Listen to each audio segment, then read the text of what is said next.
Hi everyone, I've just had the pleasure of interviewing Negar Mojtahedi, a journalist at Iran International, as well as the host of the Eye for Iran podcast.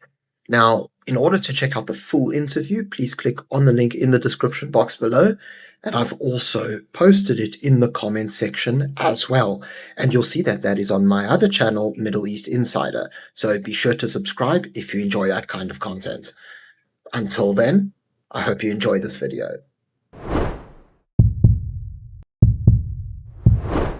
When you think about what has transpired since January, you've got the biggest massacre in the world's modern history. Then you had an internet blackout, a complete internet shutdown, which has been, again, the biggest in modern history.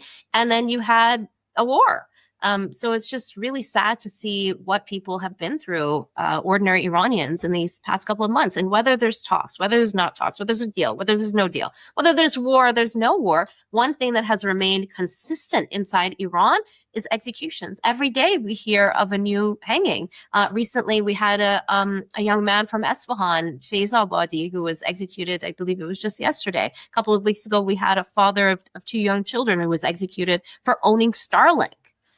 So it's really bad conditions inside Iran right now. What can I say? Of course, and that definitely gives reason for many people to feel a little bit cautious when it comes to this.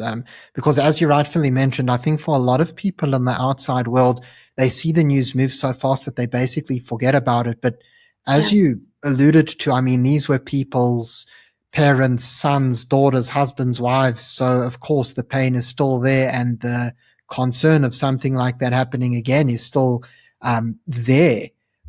But something that you mentioned, especially on the internet side, which was really eye-opening to me, Negar, is the sort of importing of the Chinese technology. And I think it's so great that you're speaking about that, because I actually myself was doing an investigation, because at the moment I'm in South Africa, and MTN Irancell is, of course, I know exactly about that.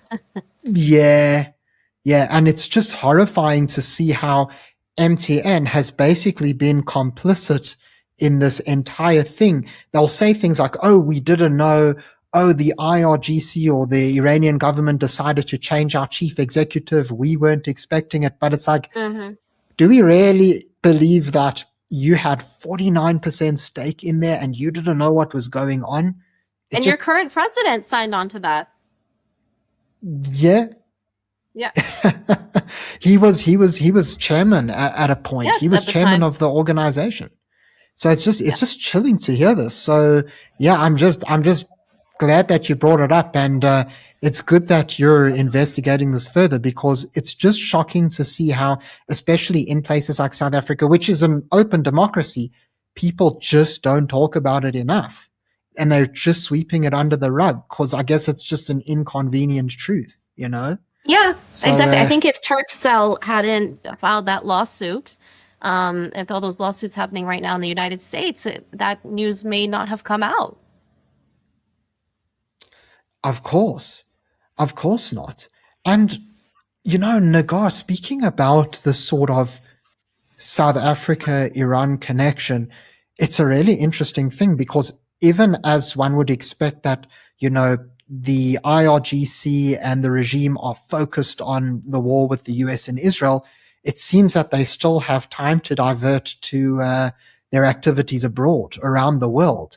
I mean, just in recent days, we saw how in South Africa, for example, seeing as we were speaking about that, they've been hosting officials at the Iranian embassy in Pretoria, which is the country's capital.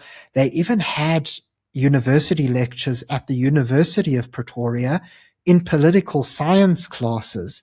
And then even if we look at certain of the other countries, I mean, in the UAE, we saw a terror cell being foiled.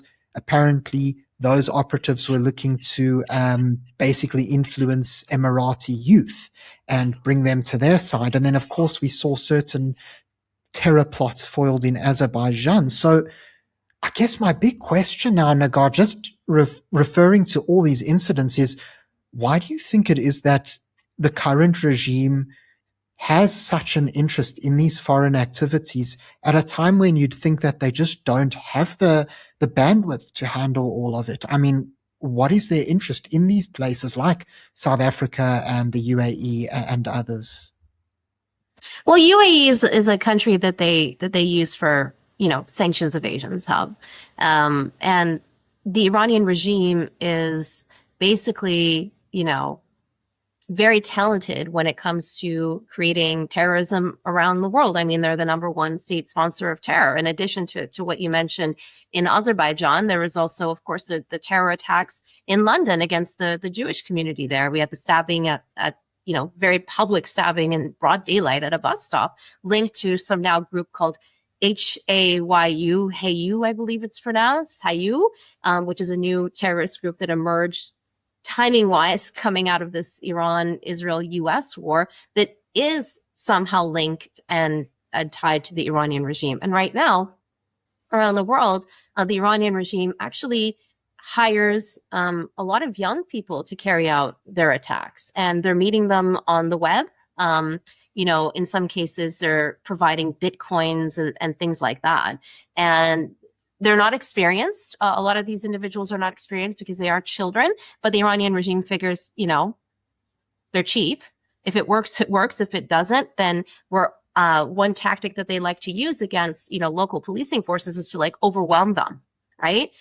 Which is something big because they know how limited resources can be in a lot of, Western countries. So it's within the Iranian regime's interest to be this bad actor and character around the world, because then they scare people that way and they go, okay, well, I don't want to do this because then I know they're going to carry out this attack in this country, and they don't want to suffer the potential repercussions. They're just, that's how a bully works, mafia-like mentality. They're just big bullies, and that this is part of the process. And the more partners they can have around the world, the better. And when you look at South Africa, for example, who filed the lawsuit at the ICC against Netanyahu, they do have this kind of relationship or this axis of being anti-Israel.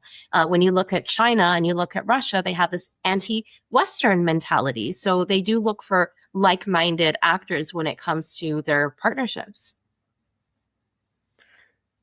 Right, that does make a lot of sense, because I guess it's sort of the main way that they can emerge as victors from this whole thing, because they're not, I know a lot of a lot of alternative media sources will say, oh, Iran's winning the war, but we know that, of course, the US and Israel have inflicted a lot of damage and most of the leadership has been wiped out. So I guess in a way, it's sort of like their one way that they can win is by spreading the influence and doing exactly what you mentioned. But I'd like to. Khomeini said.